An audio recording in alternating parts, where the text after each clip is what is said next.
മലയാള cinema മേഖലയിൽ കറുത്ത മേഘങ്ങൾ എന്ന പരാമർശങ്ങളുമായി ഹേമ കമ്മിറ്റി റിപ്പോർട്ട് പുറത്തു വന്നിരിക്കുകയാണ്.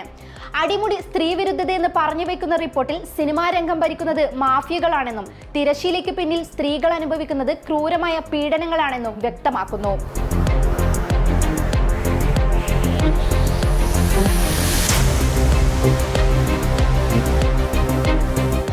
വേതനത്തിലും അംഗീകാരത്തിലും എന്നിങ്ങനെ എല്ലാ തലത്തിലും സ്ത്രീകളെ വേറിട്ട് നിർത്തുന്നു എന്ന് തെളിയിക്കുന്ന വാദങ്ങളാണ് റിപ്പോർട്ടിലുള്ളത്.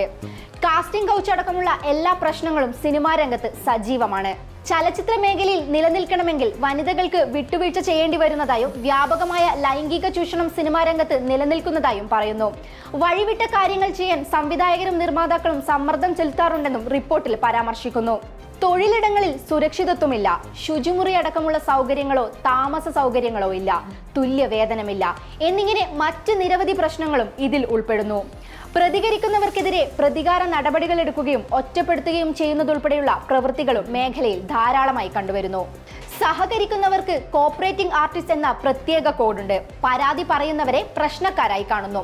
ഇവയ്ക്കെല്ലാം പുറമെ മലയാള സിനിമാ മേഖലയിൽ ആൺമേൽക്കൊയ്മ നിലനിൽക്കുന്നുണ്ടെന്നും സ്ത്രീകൾ വ്യാപക അരക്ഷിതാവസ്ഥ നേരിടുന്നതായും റിപ്പോർട്ടിൽ വ്യക്തമാക്കുന്നു. പല ഘട്ടത്തിലും നടിമാർ ജീവൻ ഭയന്ന് ഇത്തരം കാര്യങ്ങൾ തുറന്നു പറയുന്നില്ല. ആലിംഗനം ചെയ്യുന്ന സീൻ 17 തവണ വരെ റീടേക്ക് എടുപ്പിച്ച് ബുദ്ധിമുട്ടിച്ചതായും റിപ്പോർട്ടിലുണ്ട്. 2019 ഡിസംബർ 31 റിപ്പോർട്ട് സമർപ്പിച്ച് 5 വർഷത്തിന് ശേഷമാണ് പുറത്തു വരുന്നത്. വിലക്കപ്പെട്ട സ്വകാര്യ വിവരങ്ങൾ ഒഴിച്ച് മറ്റുള്ള വിവരങ്ങൾ പുറത്തുവിടണമെന്ന വിവരാവകാശ കമ്മീഷന്റെ നിർദ്ദേശമാണ് ഇപ്പോഴത്തെ സാഹചര്യത്തിലേക്ക് വഴി തുറന്നത്. പുറമേ കാണുന്നത് പോലെ സുന്ദരമല്ല ഈ താരകങ്ങളെന്നും റിപ്പോർട്ട് അടിവരയിടുന്നു.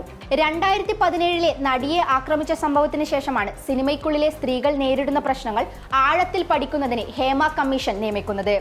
അതേസമയം മലയാള സിനിമാ രംഗത്ത് നടക്കുന്ന പച്ചയായ അനീതിയുടെ നേർക്കാഴ്ചയാണ് റിപ്പോർട്ടിലുള്ളത്. ഇന്ത്യൻ നിയമവ്യവസ്ഥ അനുസരിച്ച് നടപടി നേരിടേണ്ട തരത്തിൽ ലൈംഗിക ചൂഷണങ്ങളുടെ തെളിവുകൾ കമ്മിറ്റിക്ക് ലഭിച്ചിട്ടുണ്ടെന്ന് റിപ്പോർട്ട് അടിവരയിടുന്നു.